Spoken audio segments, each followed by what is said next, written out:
Good morning, my brothers and sisters. It is I, Joe, the Jesus Guy, once again with another episode of Spiritual Breakfast. Today's Spiritual Breakfast, we're going to be talking about God's hatred of human pride and why we shouldn't be prideful. Let's go now to Proverbs 16:18. Pride goes before destruction, and a haunting spirit before a fall.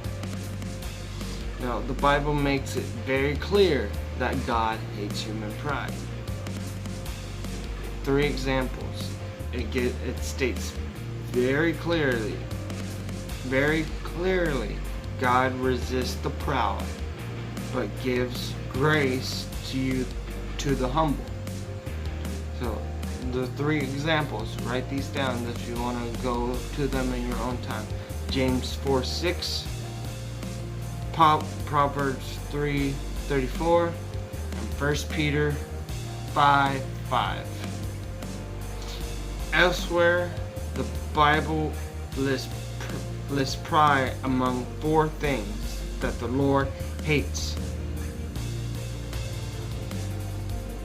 Pride gets lumped together with arrogancy, the evil, the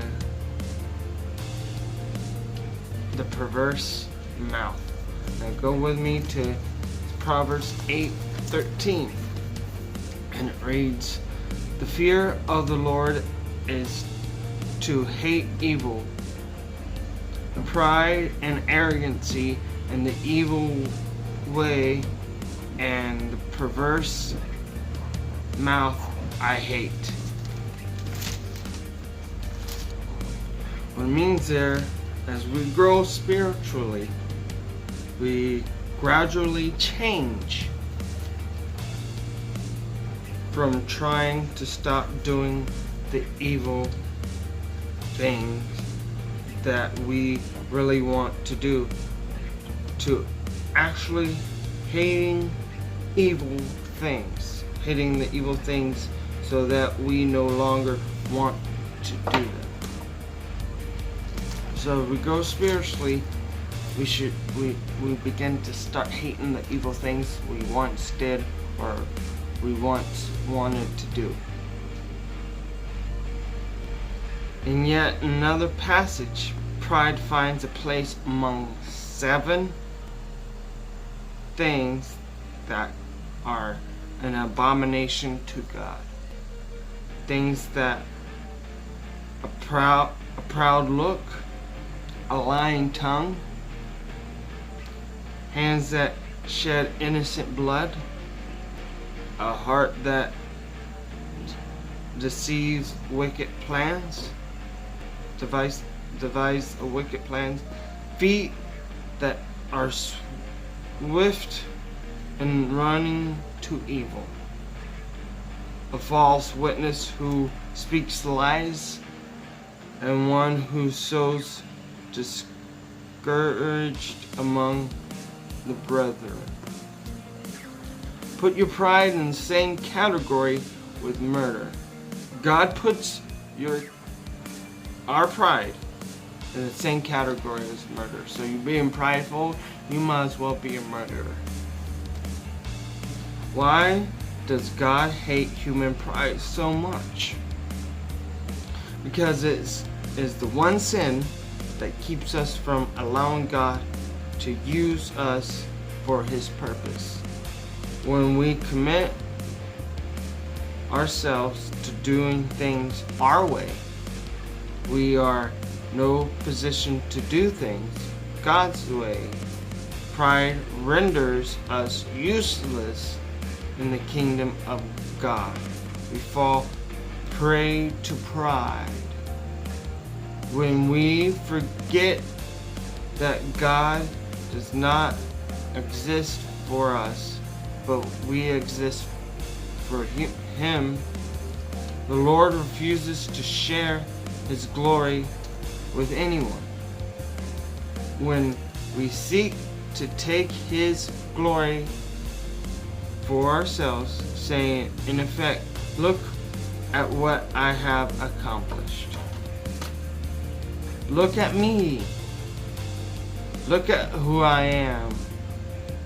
We deny that everything we accomplish comes about because God enables and empowers us to accomplish it.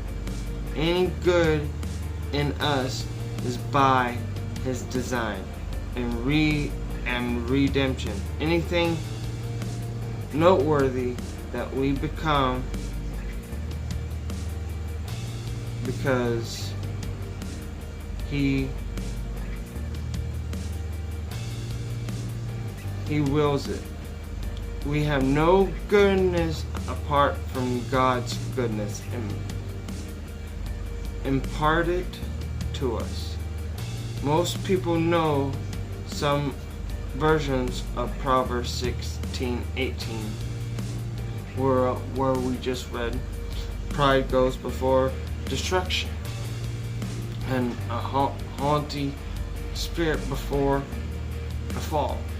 While not all destruction is caused by pride, pride is always ended in destruction, and usually we lose the very thing we feel most proud about, having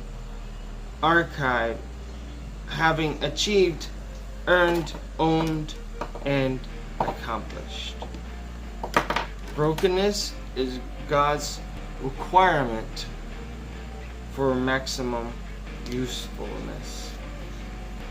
It is. So don't be pride. Don't just because God is using you to,